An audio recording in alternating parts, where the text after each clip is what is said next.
মঙ্গলবার সকাল 9:30টার দিকে বিভিন্ন স্থান থেকে মিছিল নিয়ে সর্বদলীয় সম্মিলিত কমিটির নেতাকর্মীরা বাগেরহাট জেলা নির্বাচন কর্মকর্তার কার্যালয়ের সামনে জড়ো হতে থাকেন। ঘিরে রাখেন নির্বাচন অফিসের প্রধান গেট। এ সময় কর্মকর্তা কর্মচারীদের কার্যালয়ে প্রবেশ করতে দেখা যায়নি। জেলার 4টি আসন বহাল রাখার দাবিতে বাগেরহাটবাসীর পক্ষ থেকে সুপ্রিম কোর্টে 2টি রিট পিটিশন দাখিল করা হয়েছে। সর্বদলীয় সম্মিলিত কমিটির নেতাকর্মীরা জানান, হিন্দু ধর্মাবলম্বীদের দুর্গোৎসবের কারণে হরতালের কর্মসূচি স্থগিত করা হয়েছে। তবে দাবি আদায় না হওয়া পর্যন্ত আইনি লড়াইয়ের পাশাপাশি রাজপথে আন্দোলন চলবে তাদের। যদি কোনো কারণে আমাদের শুনানি আমাদের পক্ষে না আসে, আমরা আমাদের দাবি আদায়ের জন্য আমরা রাস্তায় নেমেছি। গত সেই 30শে জুলাই সংবাদ শোনার সাথে সাথে আমরা আমাদের এই হরতাল অবরোধ কর্মসূচি শুরু করেছিলাম। ইনশাল্লাহ আমি মনে করি যে আমরা এই আইনি প্রক্রিয়ায় আমাদের সমাধান হবে। যদি না হয় আমরা আরও কঠিন কর্মসূচিতে যাব।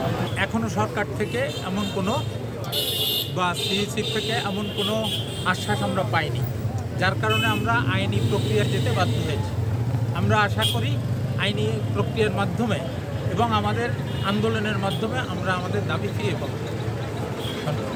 এদিকে ফরিদপুরের ভাঙ্গায় সংসদীয় আসন পুনর্বিন্যাসকে কেন্দ্র করে হওয়া অবরোধ প্রশাসনের আশ্বাসে শনিবার পর্যন্ত স্থগিত করেছে স্থানীয়রা। তবে শনিবারের মধ্যে দাবি আদায় না হলে আন্দোলন আরো তীব্র করার হুঁশিয়ারি দেন তারা।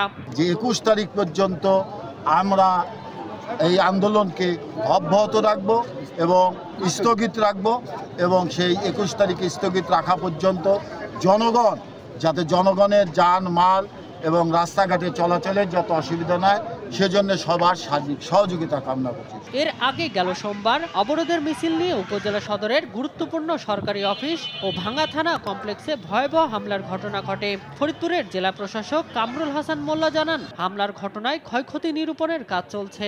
বিশেষ করে এই প্রক্রিয়াটি এখন হচ্ছে হাইকোর্টে একটি রিট আছে, মহামান্য হাইকোর্টে, সেই রিটের নিষ্পত্তি হবে এবং 21 তারিখে হিয়ারিং আছে। আর পাশাপাশি আমরা বলতে চাই যে এই ভাঙ্গাটা হচ্ছে একটি গুরুত্বপূর্ণ জায়গা। 21টি জেলা এটার সাথে কানেক্টিভিটি আছে। তো মহাসড়ককে আমরা নিরবিচ্ছিন্নভাবে যান চলাচলের উপযোগী রাখব। দ্রুত সংসদীয় আসন পুনর্বিন্যাস করে সমস্যার যথাযথ সমাধান টানবে প্রশাসন, এমনটাই প্রত্যাশা সবার। শামীম হোসেন, নিউজ ডেস্ক, দেশ টিভি।